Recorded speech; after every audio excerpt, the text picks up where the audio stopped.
Sure. So, hey guys, we're discussing right now a little bit. Actually, Emena is thinking of becoming our social media manager. And what we're discussing here a little bit about is the products, is the content. I'm sorry, I'm not prepared with the background here, but we want to show the open and honest field and everything. And yes, Emena, I want to know the absolute honest opinion by yourself. We'll see if we post it later on or not, but for us, it's important to make everything very, very transparent. Emena, short question, what I said is our main targets with our skincare is that we see ourselves, we're the very first skincare for men in the market that are not based on water. Everybody uses water to stretch it, to make the small ingredients look, larger. Now, at the same time, some of the companies even say they're famous for using their water. We may or may not give those names out here right now, so feel free to leave them away. But again, we're the first one who don't use water. We use 100% active ingredients. The base for everything is bio aloe vera, because bio aloe vera is a scientifically proven real moisturizer, while what all the others use, water, is actually one of the main reasons why skin dries out, right? So again, sorry, I'm not even, you see this is such a spontaneous recording. I didn't even do my hair and did not put on the right brand and not have the banner in the background, but so what? Now, again, first skincare in the world that doesn't use water. We use 100% active ingredients. Secondly, we do double the amount of ingredient or content what's usually in there in normal skincare. We produce it in Germany, and we target to have half of the price of all of those premium brands. Emena, you just started talking, and this is where the idea came of thinking, what's the feedback? What you just started saying is that a lot of people don't know really of what's inside the ingredients, right? Yeah. Keep talking from there a little bit, because what I want to hear right now from Emena in the job application, and yes, please, the open, fully honest opinion. What do people not know? What do they need to know? What would we need to do in marketing to push the message out more? Or you're absolutely right. People don't know about the ingredients, and many people don't know why is water in skincare. I'll shut up. I'm listening to you. Thank you so much.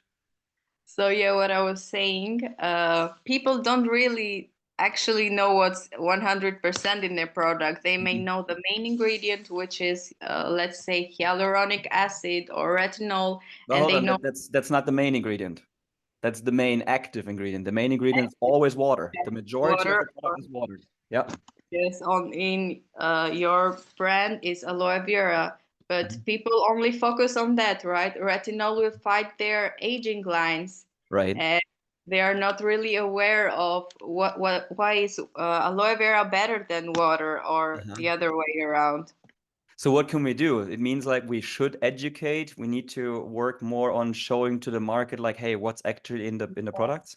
And so this is what makes your brand special, using aloe vera Yeah. and use hosting regular Q&As and educating in the way the people following us would be a good way to start and to raise awareness why this ingredient is better for skincare.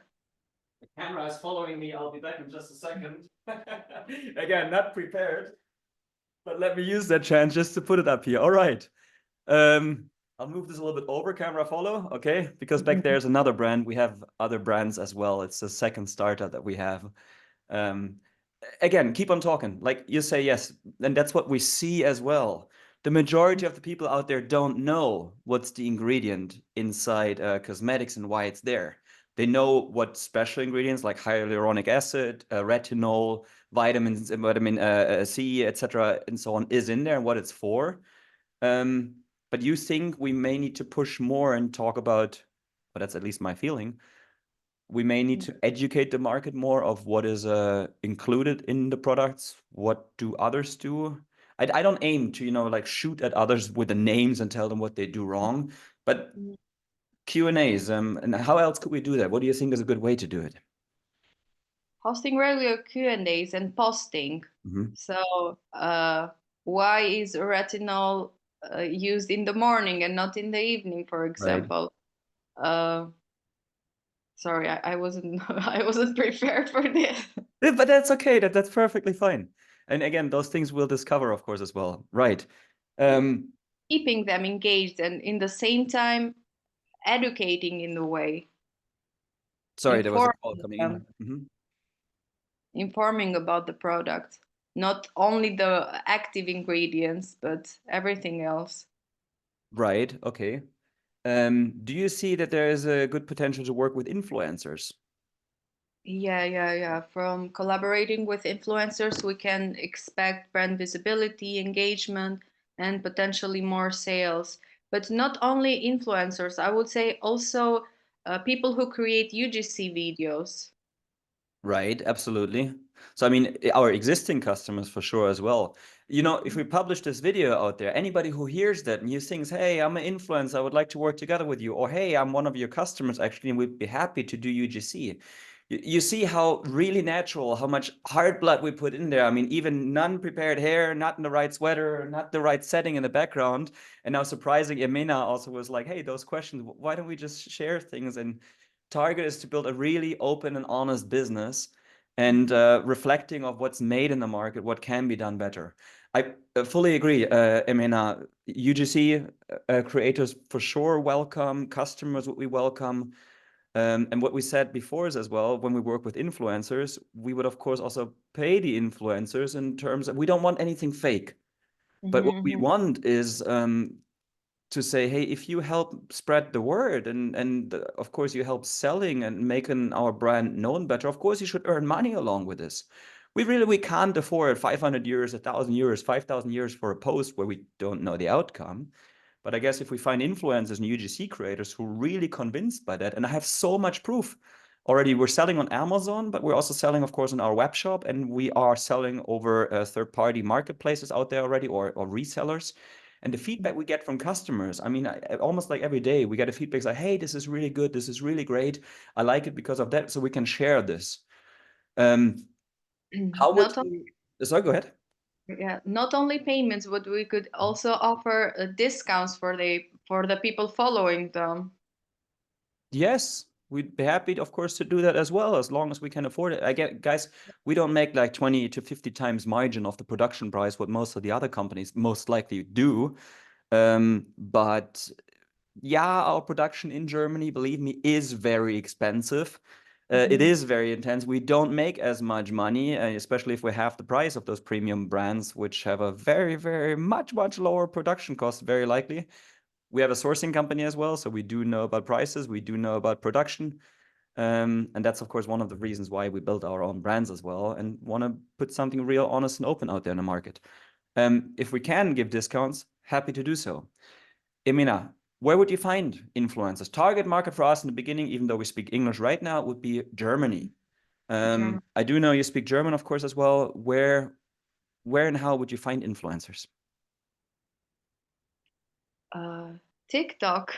There's a best place now to find influencers. Right, I agree. I like that. Okay.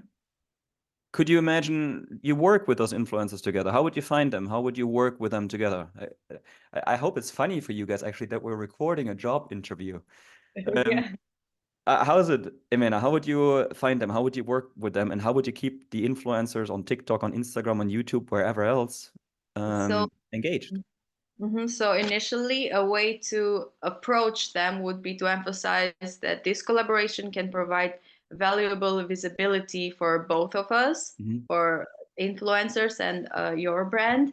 And a way to keep the influencers engaged would be to offer special bonuses when they've met certain goals, or special access to events or new product launches that may come in the future. Mhm. Yep, could imagine to do that. So anybody out there who's a TikTok influencer, a YouTuber, an Instagrammer, or maybe somebody who writes a blog, you know, maybe we should get you, if we hire Emena, maybe we should get you directly in contact with her and she can handle all the communication with you, okay? What else would you do?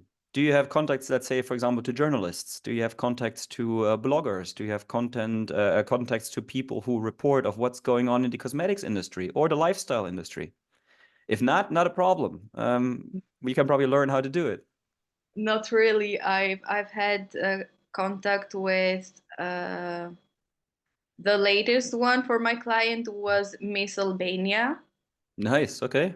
So I've had also UGC creators, girls who earn a living by creating videos for different brands, cosmetic brands, but not contact with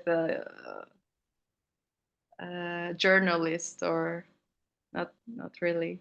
But I guess this could, of course, establish over time. Do we need necessarily paid ads? Or do you see, no, to be honest, if we're making good content, if the content is really, explaining, educating, showing the benefits, does it help as well? Or do we always need to pay for ads? We don't really need to rely only on paid ads when we can optimize our content using keywords, engaging with our audience, creating these Q&As that we talked about in the beginning, or giveaways. We can even make or encourage our customers to share videos or images using our products or the user-generated videos we've created. So we don't really need to only rely on the paid ads as long as we've created really visually appealing videos and content in general. Right. Okay. I'll turn off the video recording right now to make you, of course, feel more comfortable as well. Thank you so much for being open to doing that. And now we'll talk about a few more operational things. And maybe Emena will soon join our team. And now we're having the thinking of, for us, it's quite quick to record those videos and bring hopefully good content out and share the real truth and the real story and whatever sweater, right? To show that, hey, MännerSache is a real startup. We are a family-owned, coupled, paired business that starts out in such way. It may be funny, it may be basic, but this is how any company will grow, or any real, honest startup wants to grow. We'll discuss now about, besides recording those videos, to see what Emena can also help, or if we need additional people who can help bringing out this content, because I have to say, I'm not good at that. I am, yes, probably too lazy to do those things. I don't much enjoy it, but that's why you're building up a team. And I'll turn off the recording now and discuss more with Emena. Thank you so much for joining here. How we do that. Any other thoughts, Emena, or just thank you so far? That seems honest. I appreciate that. Thank you.